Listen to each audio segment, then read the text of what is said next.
The Brandywine Valley of Chester County, Pennsylvania is known for its beautiful rural countryside, horse farms, and quaint small towns. Some call it the land that time forgot. When you explore a place a little deeper, its character begins to reveal itself, always through its people. Some are a little flashy. Some are a little bad at, well, you know the word.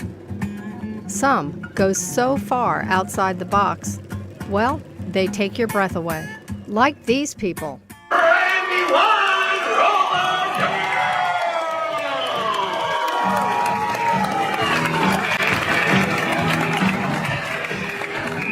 I first met the Brandywine Roller Girls at their home opener against rival team Key City. The game was surprisingly rough. After all, these were women with jobs and families. Some were in their 30s and even 40s. Why would grown women risk serious injury, all for a sport that sits third in importance behind family and jobs? The answer is somewhat complicated. Announcer Thurston Howell explains the attraction of roller derby.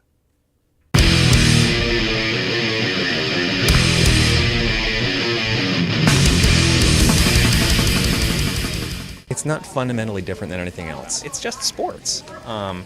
It's sports with some show business, which is fun. It's sports with a history that goes back to the 30s. It's sports with a very American history. Roller derby is one of 3 sports that was invented completely in North America. Most of the attraction is what attracts people to regular contact sports.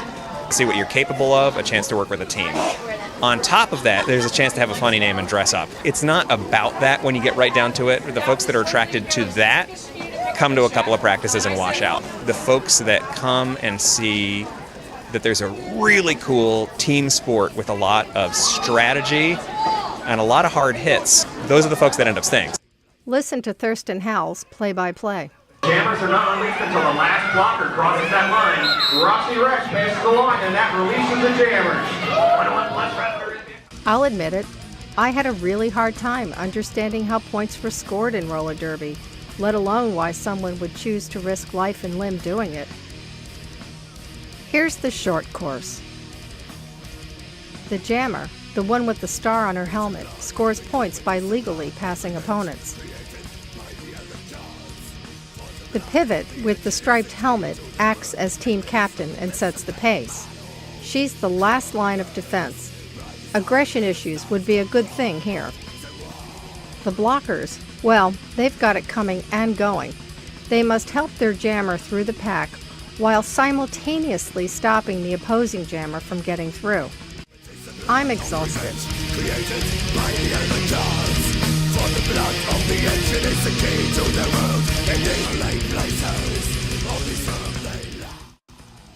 Let's meet some of the Brandywine Roller Girls. Don't be deceived by their clever names. These women come to play. 101 plus, freeze! You're under cardiac arrest by rapid arrhythmia! Number 247, from Russia with love, she's Anya All Night! Highly unstable and morally unsound, the last girl who messed with her hasn't been found. She looks normal, but it's nowhere near. Take heed, she can smell fear. It's Emma DeGeneres!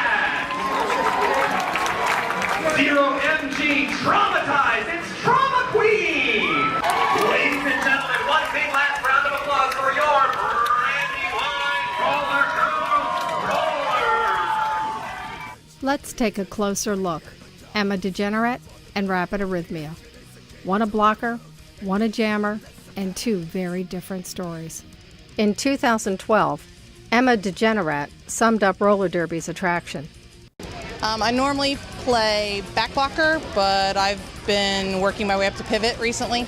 The back blocker is the first line of defense against the jammer. So when your jammer first gets released off the line, you're the first line of defense to make sure she doesn't reach your pack and she can't score any points. If she passes you, the nice thing about being at the back of the pack is you can race up to the front of the pack and help the rest of your pack. I really like roller derby because it's something for me. I have 2 kids who are 7 and 8. I think I become a really decent role model in doing something that I want to do that empowers women. You'll probably hear a lot of women, especially that play this sport, will say, I've never had a group of women that I've been so much like. We have so many things in common. People say things like, I always felt like I was an outcast until I came here. I only had guy friends until I came here. And I think that's really important, that we all find something we love and enjoy. Injury is largely an unspoken fear, but it happens, and it can take you out of the game, physically and mentally. In the 2012 season, Emma DeGenerette sustained a potentially career-ending injury.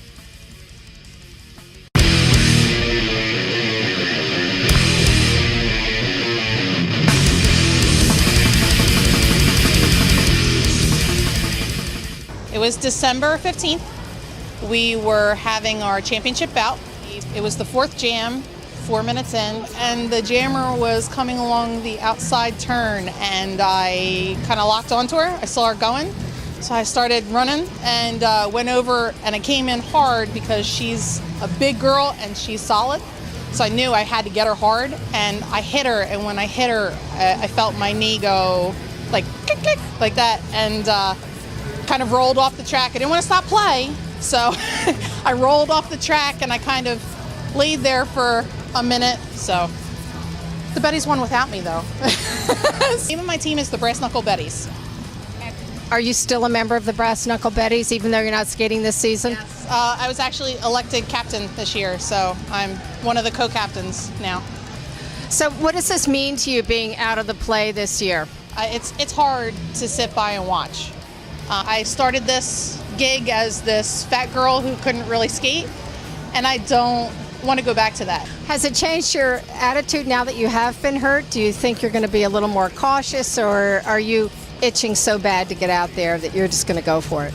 I'm afraid that my level of play won't be the same because I will be too scared.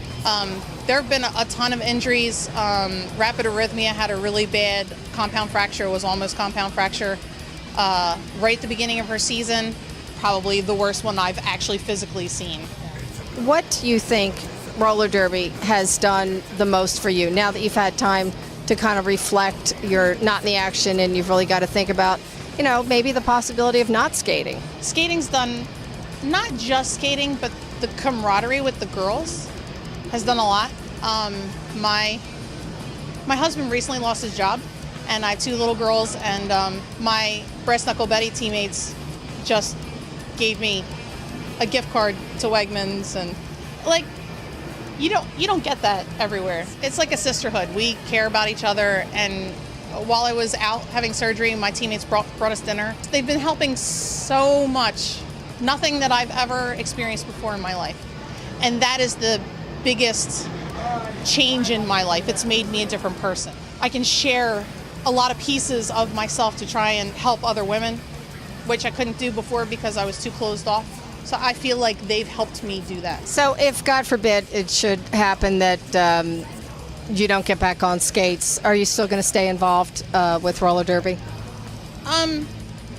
Right now, I can say that's what I want to do, but I can't predict the future. Coach Hot Wheels is, she's kind of taken me under her wing on the coaching staff, and I am coaching the B team this season, the B travel team this season, the Brawlers, and I'm helping out as many ways as I can so that I can still feel involved, but to still stay involved might be too mentally challenging, knowing that I want to be skating and I want to be on the track.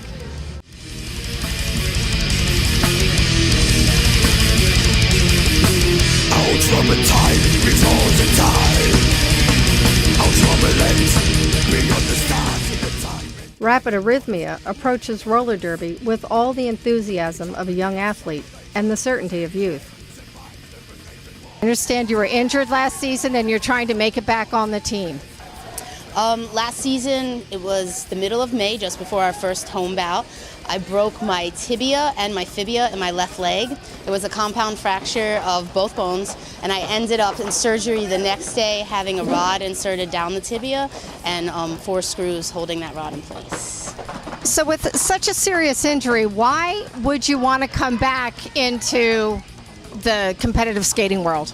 I always loved competition, and when I found this sport, it was the first time I got to really put my skating to use. I was skated all my life, and when I found Derby, it wasn't just the skating, but the community, the people, and I had just started my Derby career, and there was really no way that you could have drugged me out of the rink.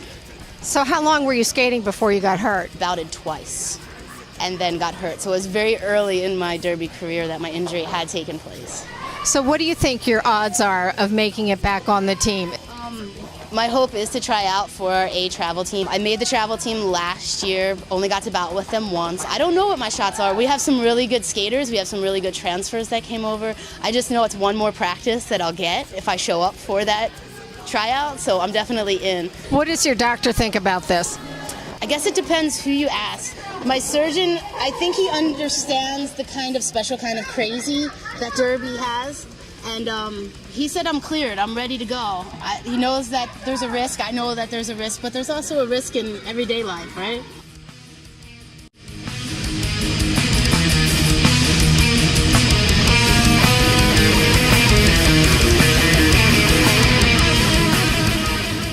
The stakes are high at the home opener against Philadelphia's Independence Dolls. As apprentice members of the Women's Flat Track Derby Association, all eyes will be on the team to see if they can cut it. A victory here is important. Adding to the pressure, can Rapid Arrhythmia come back strong and fearless? The pace was fast and the hitting hard. With her injured leg in a brace, Rapid Arrhythmia played with all of the confidence and aggression of a newly released pit bull.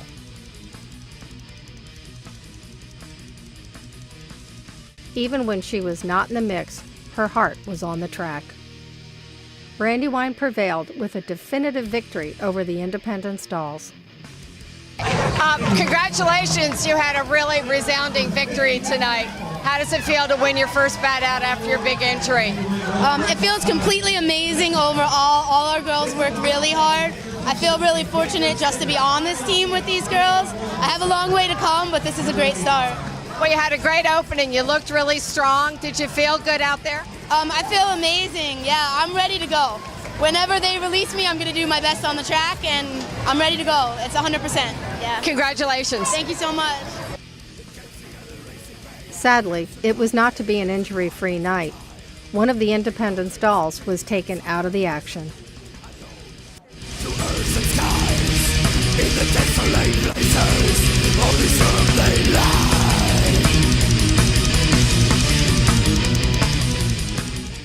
Coach Hot Wheels explains the Roller Girls' winning formula. And we are here after the big win. How does it feel to win tonight?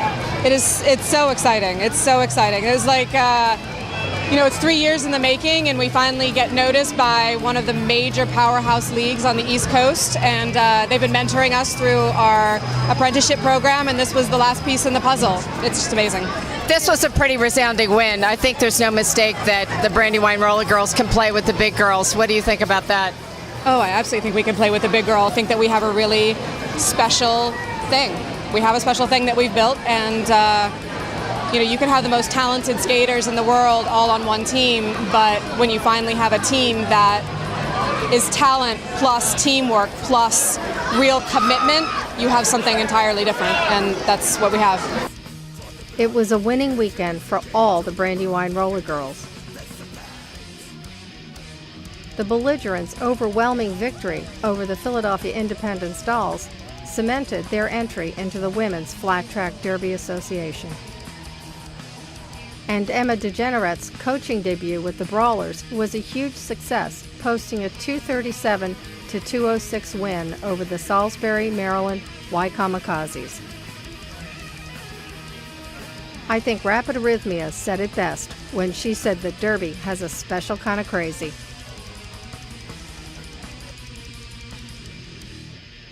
Like I said, you can tell a lot about a place from its people. It's all about character, or should I say characters.